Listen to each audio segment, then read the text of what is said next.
First of all, Professor, thank you so much for accepting the invitation. This really means a lot to me to have this opportunity to talk about quantum. I saw that there is a lot of misconceptions about it online. And this is what I wanted to talk about today. So those misconceptions about quantum computing, what people might get wrong about them.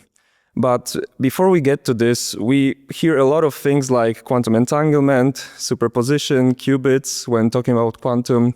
Could you maybe give us a brief definition of what quantum computing really is, what it actually does? Yeah, right.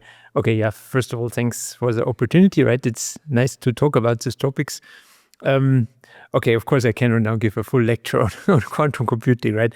But I mean, maybe one of the first analogies of a qubit would be that instead of having a binary 0 or 1 state, as in classical computing, right, binary numbers, we now have this Bloch sphere picture where you imagine you have a three-dimensional vector which sits on the surface of a three-dimensional sphere, so to say, and then your quantum state is described by like this vector, so to say. So this is this superposition that the qubit is somewhere in between the 0 and the 1, or is it both at the same time? Because I hear a lot of things about that. Yeah, right. You can really imagine it as it's neither 0 or 1, but can be something in between, right? So mathematically, it's really this point on this sphere, which doesn't really have a classical analogy, so to say, right? I mean, this is also why quantum computing or quantum mechanics is really different from our classical world, so to say, right? Okay. Yeah. But this is not like a third state, let's say. So we don't have a third state. Yeah, it's not a 2, for example, 0, 1 and a 2. This is, something like in between. And so it is wrong to interpret it as a 0, 1 and something more. Yes? Yes, it's exactly. So it's not like, we should say, like you have an additional state, but it's more like you have, maybe you could intuitively say it is a bit which has not really decided whether it wants to be a 0 or 1, but or it's in this weird superposition, right? And as I said, like mathematically, the correct description would be really a point on the unit sphere.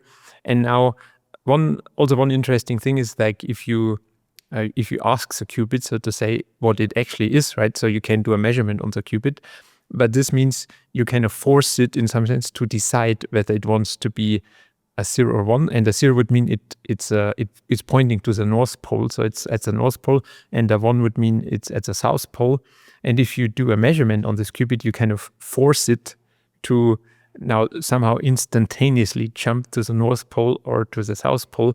And like the funny thing is that this process is inherently probabilistic in some sense. So there's like you could imagine, if it's already close to the North Pole, it has a much higher chance of, let's say, actually jumping to the North Pole.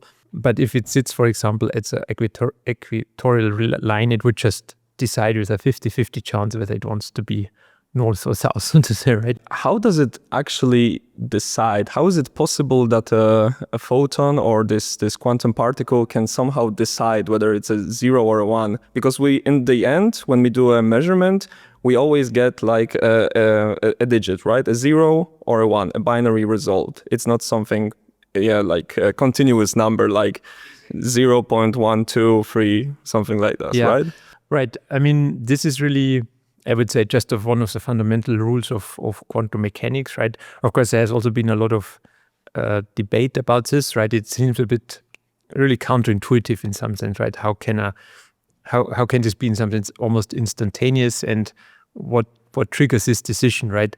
But in principle, I mean, for practical purposes, one would just have to accept it as a kind of fundamental rule of nature. And this is just what's a qubit, or I mean, whatever you realize as a qubit do, right? Like you can, another thing is that you can either, for example, take the electronic state in an atom as your qubit, like two energy levels, like one would be one level would be the, let's say, binary 0, and the other one would be the binary 1, or you could also have the polarization direction of a photon. So I mean, I just want to say there are different ways how you actually implement this on a physical level. Yeah. So this is interesting. So when we talk about quantum computers, I think this definition is really broad. And when we get to the very like details, it turns out, okay, we can either be measuring as you said, the light polarization of a photon particle, so a light particle, let's say like very in general terms, or the energy levels of electrons. So these are two very different particles. What are then the differences? What are the benefits maybe of each of those different types of measurements? Yeah, that's also a good question. And of course, one could probably give a full lecture about this topic, right? So how, like basically the question is, how do you realize a quantum computer on a physical level, right? What is it actually, right? And I mean, the first interesting observation is that there's not one unique way to do that, right? I mean, whereas in, let's say in classical computing, you would typically say you have a silicon-based chip like CMOS technology, which is nowadays, of course, a standard for how you realize a digital circuit, so to say. I mean, if you take your like CPU processor in your computer, right, it's kind of the same basic principles always. But for quantum computing, it's still a bit open, which, let's say, on the hardware level, what a qubit should actually be. And there are, I think let's say, one of the most famous or widely used technologies are the superconducting qubits and neutral atoms and also ion traps. So the superconducting qubits would be, for example, what people have probably seen, this Google quantum chip or IBM quantum chips, right? Where you imagine you have a small electrical LC circuit, so to say. And now the qubit consists, maybe intuitively you could say, either in the left moving or right moving current, which is of course already a simplified picture. But so this is the 0 or 1 in this this would be the 0 or 1. Okay. Yeah, I'm simplifying things now a lot, but maybe this is how you can think a bit about it. The other option would be to have these neutral atoms as your qubits, or more exactly saying the energy levels, so to say, of these atoms. So electronic energy levels would define what a qubit is, or let's say, as I said, one energy level would be the 0 and 1, another one the 1 state of the qubit.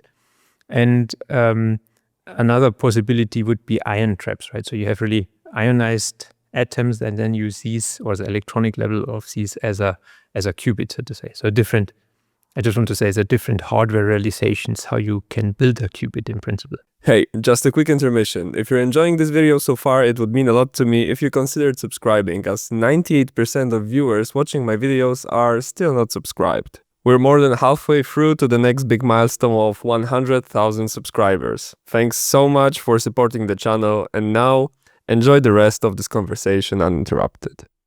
You mentioned CMOS there. So this technology obviously is the most popular right now when it comes to traditional computers. It dominated really quickly because it has so many benefits over the other methods, such as vacuum tubes.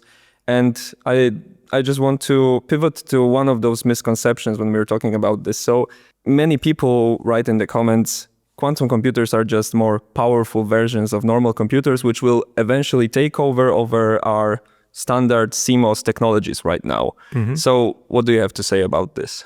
Yeah, so I would say most likely it's not going to happen that quantum computers will just replace classical computers.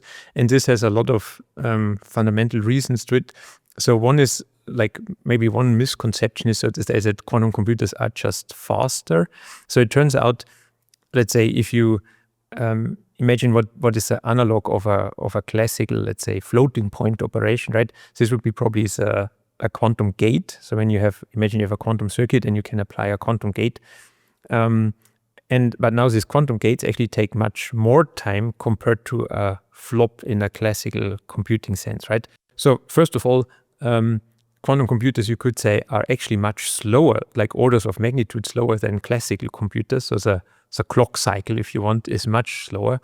And now, of course, you could ask, so what is now the point, right? Why would I use a quantum computer if it's actually slower? But the point is, of course, that you can, in some sense, if you're smart, you can define, or you can invent algorithms which would, in the end, require a lot less operations compared to a classical computer. But we can also optimize like traditional algorithms. And we get always those headlines like, oh, a quantum computer cracked an algorithm and it's 13 times 1,000 faster than a traditional computer. So how is that actually possible if you say that they are slower in a sense? Yeah, so it's really, I mean, maybe the secret is in the algorithm, right? So let's say maybe just to take a concrete example, let's say like the time evolution of a quantum system, right? So in the sense of you use a quantum computer to simulate another quantum system, right? which is also in some sense a natural use case, right? Because you never leave a description of in a quantum sense, right? You use the rules of quantum mechanics to simulate another system, which is also a quantum system.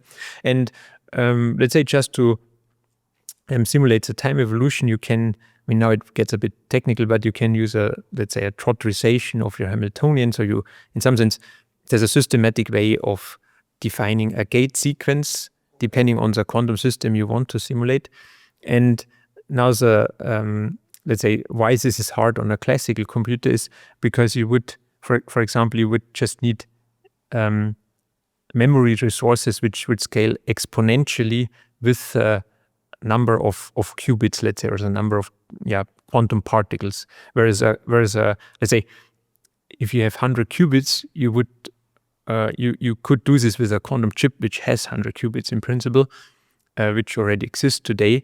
Whereas on a classical computer, at least if you do it naively, you would need 2 to the power of 100 memory. And this is, of course, too much, right? So you could. Okay, so this has to do with this high parallelism of quantum computers. Is this the case that they are highly parallel in the sense due to entanglement? Maybe you could also get a bit into detail on that. Yeah, right. So one could probably see it as in this case, as an instant of the parallelism, right? That in some sense, maybe one could see it as it simulates all this classical time evolution path in one go, so to say, right? But in principle, as we said, right, you just need to apply a certain gate sequence in your quantum circuit, and to just at least naively simulate this with a classical computer, you would need really, let's say, exponentially large memory and exponentially many operations, right? So this is kind of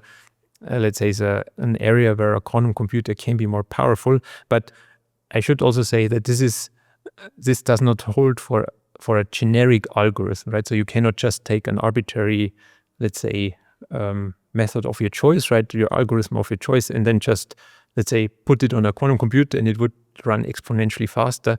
But I would say this only applies to really specific use cases like this time evolution, for example, of a quantum system, where it really works faster, so to say, right? And I think this gets us to the second misconception, which I think you already answered in a bit. So some people say quantum computers can do everything faster. So you said right now, okay, not really. So what are the things that they actually do slower? Where are traditional computers better than quantum computers? Yeah, that's also a very good question, right, so to say. But I would say, like, say, the problem is if you, or the most use cases which people have in mind actually come from the classical world in some sense, right? So for example, you just want to, let's take machine learning, right? You just want to do these arithmetic operations which are needed for a machine learning model. You just need to execute them, right?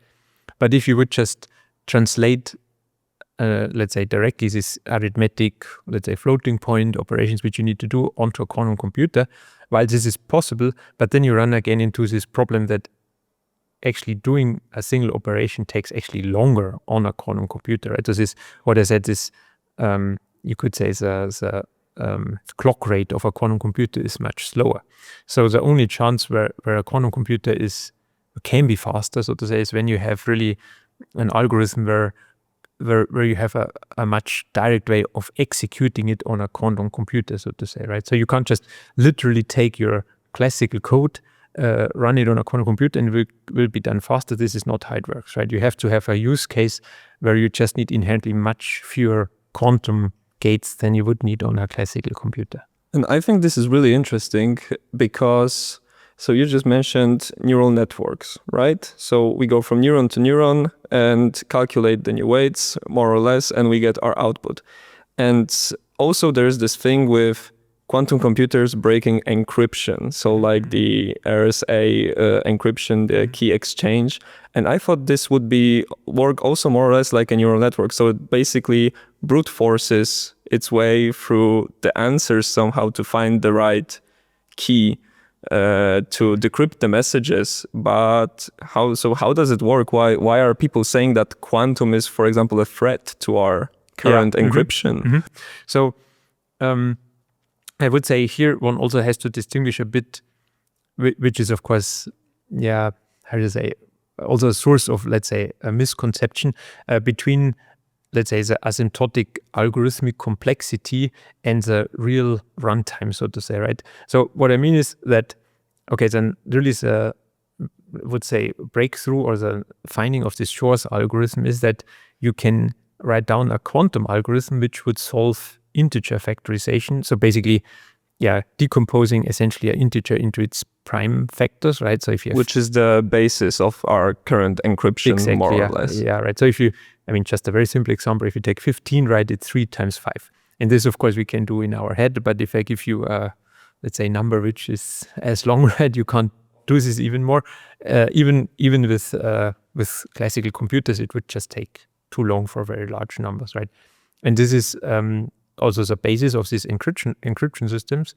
And now Shor's algorithm tells you that one can, or there is a way to solve this in principle in polynomial time on a quantum computer.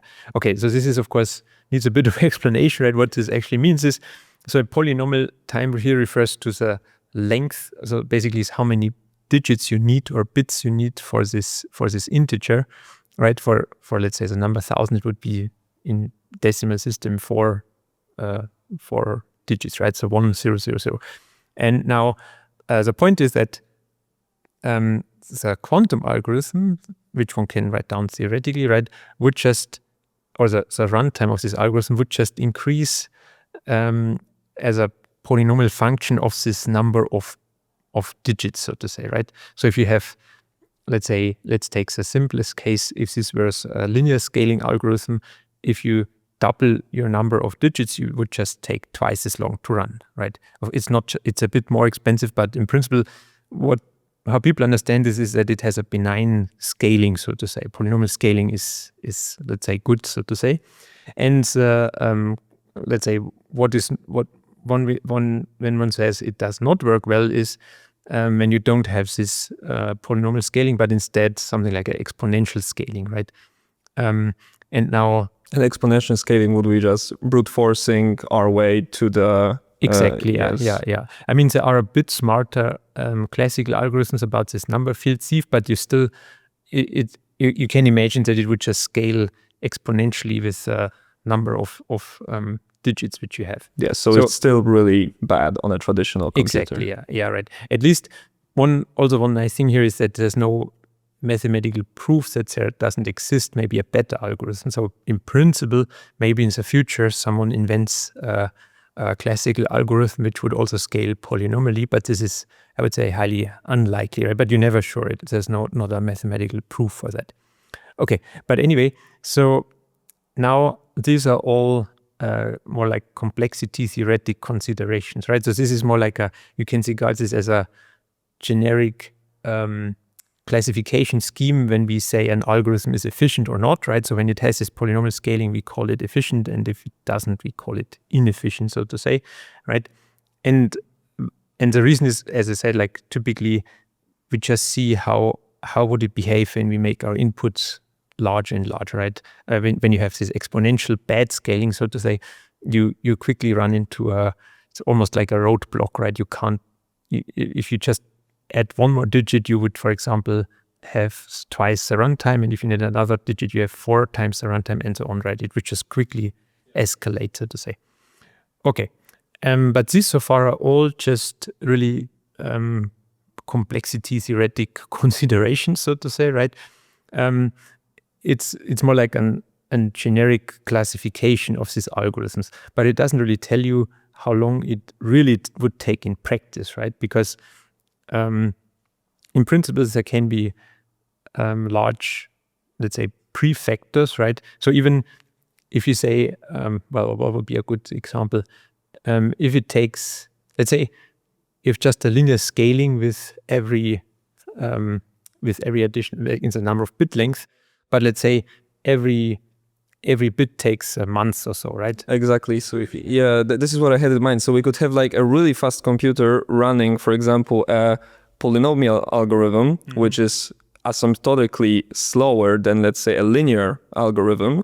But if our linear algorithm is running on a really slow computer, it could potentially finish the algorithm slower than the computer running the polynomial algorithm. Exactly. Right? Yeah. Right. So let's say if every digit takes a month, let's say, and then you have 100, or no, let's say, okay, if you have 12 digits, you would already have to wait a year and so on, right? If you have 100 digits, you wait several. So this is the thing with this Shor's algorithm, right? So it's asymptotically proven to be faster than the methods that are possible to run on traditional computers. But in principle, in reality, it takes longer to compute because of how much time it takes to actually compute something on a quantum computer. Yeah, I would say rather than, the principal, let's say, limitation here is really in the quantum hardware that basically the hardware which we have available today in sense of the number of qubits and also the fidelity. So in some sense, how fast do some errors accumulate in a quantum computer, right? Which is also something which is a bit different from classical computing. So in quantum computing, you kind of have small error sources, which are in some sense not completely avoidable. And when you do longer computations, you would just accumulate these errors, which means in practice that after a certain, let's say, if you have a program which is basically too long, you would in the end just see noise because you have so much errors that they would just completely, let's say, corrupt your result, right? So you don't get any meaningful output anymore, which means in practice you can only run relatively short programs. And then there's a problem that you also have just a, let's say, limited number of qubits, right? So on the order of 100 nowadays, which is not enough to really run Shor's algorithm for meaningful factorizations, right? So if you really want to factorize something which you can't do nowadays with classical computers, it would just not be runnable on a quantum computer. Professor, you touched there on a subject that I find quite interesting and I don't really quite understand. So these are these errors. When we transfer data on traditional computers, we also sometimes get errors due to our medium being electricity. But we have stuff like Hamming code, which is correcting itself on the fly. So why is error correction such a big problem when it comes to quantum?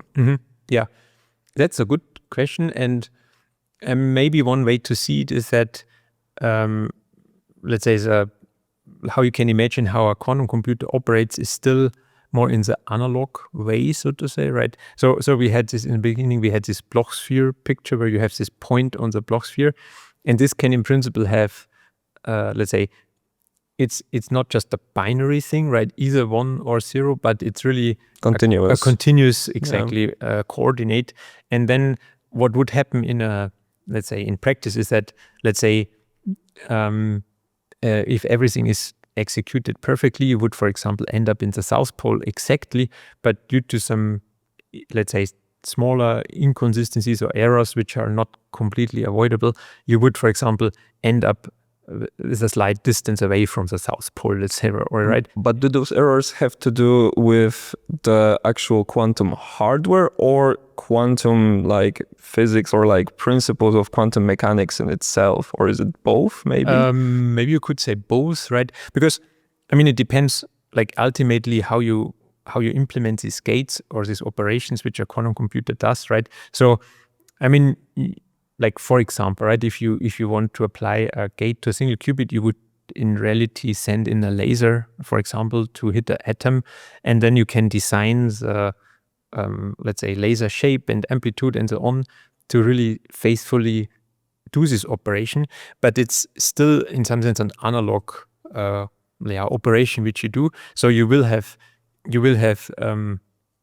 let's say, unavoidable tiny errors in this whole process, right? So in computer architecture, we eventually move from this level of logic gates to this higher level features such as programming languages. Does this also happen on a quantum computer, or are we not there yet? Or is it something like completely different? Yeah, okay. That's also a good question. And Actually, there's a lot of software development effort in the quantum realm, I would say, right? I mean, just one example here in Munich is this Munich quantum software stack or initiative, so to say, or let's say, for example, also the LRZ or group of Robert Wille or my group, we work on this direction in the sense of you really want to define abstractions or higher level programming languages eventually, which can of course take a lot of inspiration from classical computing, right? Because of course nowadays we also write programs in Python or C++ instead of in assembly language, right? Which is much more convenient to use. And I would say at the moment, the bottleneck is still more like the hardware, right? So there are many ideas, many research papers on this more high-level programming languages. Like one spontaneously I'm aware of is this Silk language or Q# from Microsoft, for example, or many others, right? So these ideas of having high-level languages certainly exists for quantum computing. And as I said, like the main limitation is probably at the moment still the hardware itself, right? So in some sense, one has ideas how to define this more abstract programming languages and algorithms, but the hardware cannot, at the moment at least, really execute that. Yeah. Okay, but due to reliability issues, due to it being too slow, what's the main bottleneck when it comes to quantum hardware? Yeah, I would say the main bottleneck is really this coherence time. So what I mentioned before is that there are these smaller errors which tend to accumulate, right? So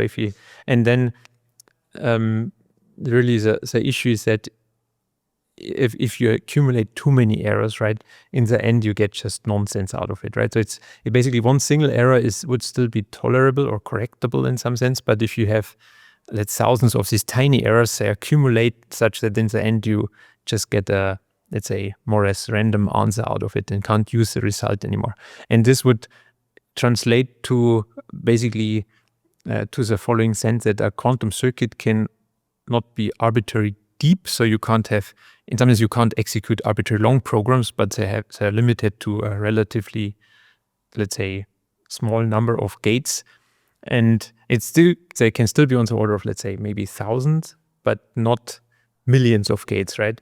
And I mean, maybe a classical analogy would be that imagine you can only write classical programs which can have 1,000 assembly instructions, and after the 1,000 assembly instructions, you're basically... Yeah, we would be very limited in scope of what we can do. Exactly, yeah. Definitely, we couldn't implement those higher level features. And I think this is what people get wrong. So they think, okay, eventually on a quantum computer, we will be able to run a GUI, like a graphical user interface, and everything will run like, I don't know, Windows something, and it will just be faster. It will be so much faster. The games will look brilliantly.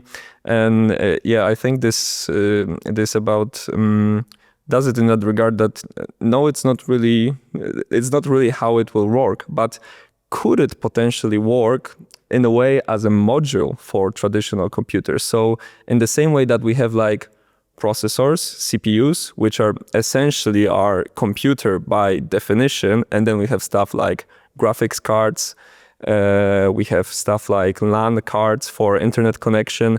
Could quantum eventually become like a specialized module of a computer to do some things faster? Yeah, that's a good point. And actually really, let's say, companies or institutes are working exactly on this direction, right? Like you just need to go basically 100 meters to the LRZ, right? It's a quantum integration center where they work exactly on this question of how to integrate a quantum computer into a HPC center, for example, right? So indeed, this is also what people have in mind, that you use it as a kind of accelerator next to, let's say, a traditional high-performance computer, for example.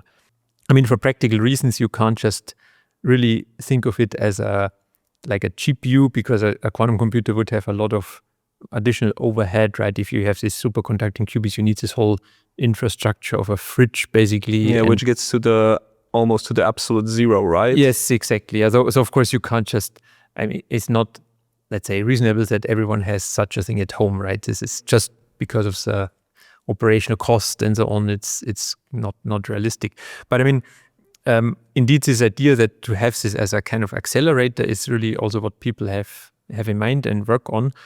I would say what one needs to understand really is that it's really then specialized, or would probably work for really specialized tasks, right? You can't just use it for a generic compute problem and just say, okay, now I use my quantum computer to run this in a fraction of the time. But it would just really be, at least what I would guess, right, mostly useful for really specific tasks. And for this, it then can eventually make sense, yeah. Okay, and speaking of this complexity of hardware and how we need like a fridge basically. So in CMOS we have, or maybe we had, there are debates about this, we had the Moore's law, right? So the number of transistors basically doubles every 2 to 4 years, depending on the definition.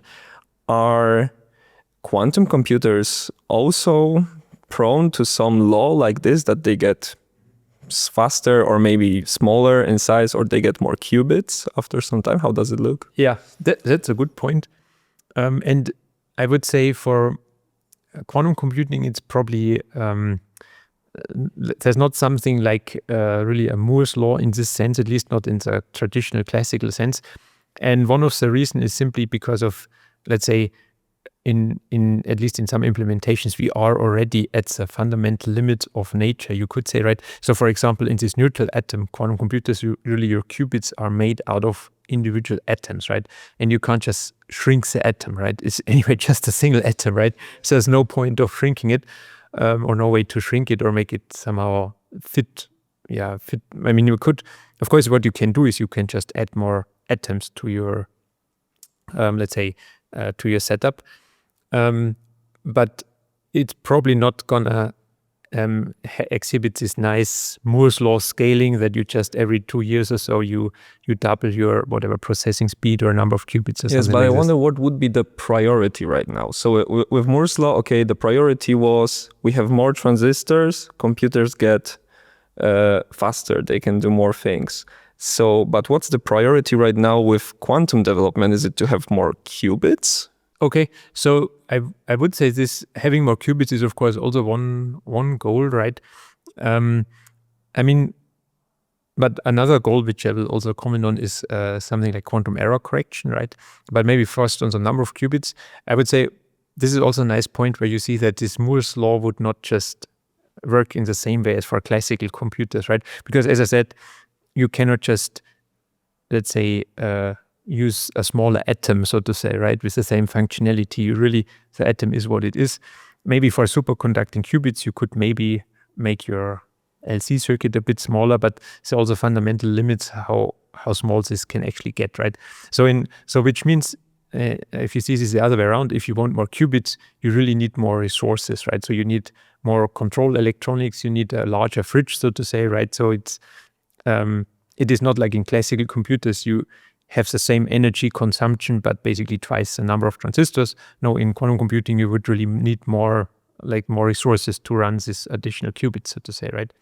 And okay, and now one really important recent topic, or which is now, I would say, maybe one of the most important directions in quantum computing is quantum error correction, because, okay, this also comes back to the question of how quantum computers operate. Right? So I mentioned there are this, you can see it more like an analog computer where you accumulate smaller errors, and quantum error correction is kind of intended to, as the name says, like or correct for these errors, or let's say undo in some sense some of these errors. And basically how it works is intuitively that you need additional qubits. So you kind of use, let's say, I mean, just to give a number, let's say 100 physical qubits to, let's say, distill one logical qubit out of it. And this logical qubit would then have less errors or work more precisely in some sense compared to this individual physical qubits. So we could move more into this like digital domain for quantum computers instead of this analog domain? Yeah, maybe that's a good way to see it, yeah. And in practice, this would really mean you can then run let's say, longer circuits or let's say longer programs if you want, right? This would be because over time we would have less error, therefore we can extend our circuits and our algorithms can run longer. Yeah, right, exactly, yeah. Okay, and there is also this one phenomenon that I'd like for us to tackle, especially since I think there have been some pretty interesting news coming in the last 3 days on it, namely quantum teleportation. Something which I also don't quite understand. I think it's pretty abstract. Could you maybe go into detail on what it is and how it is used in quantum computing? Yeah, okay, so I would say, first of all, if you think of teleportation, you think of Star Trek or so, as like beam me up, Scotty, or something, right? And of course, in the reality, it's maybe much less fancy than this Star Trek version of it. But I mean, I think first of all, what quantum teleportation refers to is that you, in some sense, transfer the the information encoded in a qubit to another qubit, which would also destroy your original qubit, so to say. But it's still interesting, let's say, or let's say a nice accomplishment, because what you cannot do is just directly measure a qubit, right, and then copy the information out of it and, let's say, classically send it to some other person, let's say, right? Of course, this is also inherently comes from the rules of quantum mechanics. So if you do the classical analogy, of course, you could say I can just copy my bits as often as I want, right? If I have a digital picture, I can, of course, make thousands of copies if I want, or send it around by a message or something, right? There's no problem of copying information classically. But by the rules of quantum mechanics, this is very much different for qubits, right? So you cannot just, let's say, measure your qubit and then transmit this measurement, or let's say transmit this information, because if you measure qubit, you already have changed it, so to say, and in some sense you lose your superposition. This is this wave function collapse. Exactly. Okay. Yeah. So this comes back to this block sphere picture. If you measure or try to measure your qubit, it's not like say an observer which does not influence the system, but instead you kind of force the qubit to be either in the north pole or south pole, so to say, which would correspond to a cat 0, cat 1 state, but you really influence a qubit when you look at it in general. And so in this sense, you cannot just measure it and then transfer the information, because when you measure it, you kind of already influence the qubit, so to say. Okay. But now, yeah, and teleportation now is a protocol which anyway allows you to kind of transfer the quantum state from this qubit to another qubit without actually having this problem of let's say interfering with the qubit. I mentioned this because I just read today that 3 days ago it was new research was published from the University of Stuttgart that the researchers there actually managed to do quantum teleportation, which seems was not possible before. So the article is titled "Milestone on the Road to the Quantum Internet. Researchers at the University of Stuttgart teleport quanta between photons from 2 distant light sources, achieving a decisive breakthrough in the development of quantum repeaters." I haven't heard this story in particular. No. Yes. So it's been like 3 days ago. So is this actually like a major breakthrough, or this is like... Yeah, I would say, I mean, I have to say I haven't read this article in detail, right? But I mean, I would say I'm pretty sure that it's experimental, let's say, large achievement to do these things, right? Because of course, all these photons or quantum states are all inherently very fragile, so to say.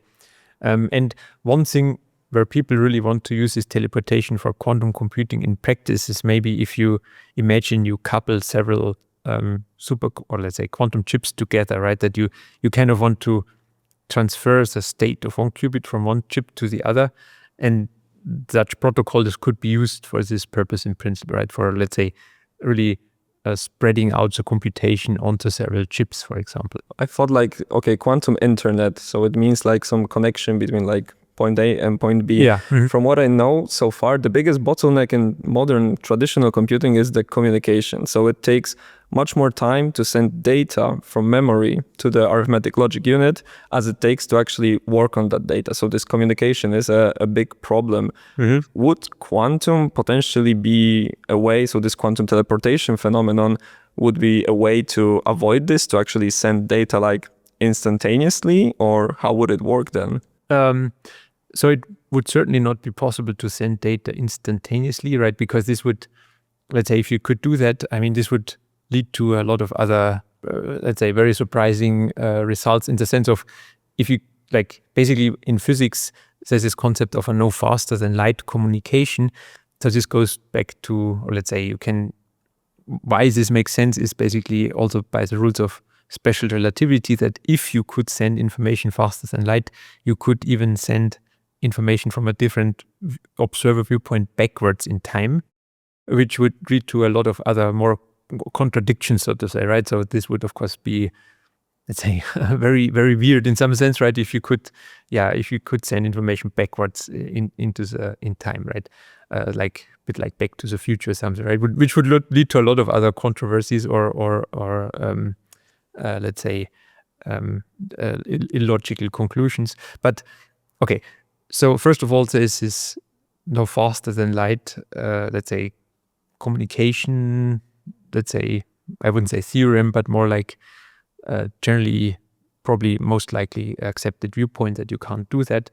And now coming back to entanglement, right? This is, of course, really a very also philosophical or surprising feature of quantum mechanics, right? That you can have entangled particles, which can in principle be arbitrarily far away, and then this entanglement would kind of, let's say, if you measure, if you have let's say a spin singlet state, for example, and then you measure a qubit here in a certain basis, you immediately know that the other qubit would give the opposite measurement result. Okay, right? let me just restate it so that I get it right. So we have two qubits that are entangled. They can be as far away from each other as we want.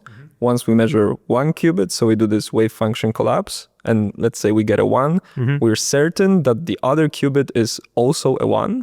No, it would be opposite. It would be then a 0. Okay, yeah. Opposite, a 0. Okay. Yeah, but we can with certainty predict what the other qubit will be like, and this works instantaneously, right?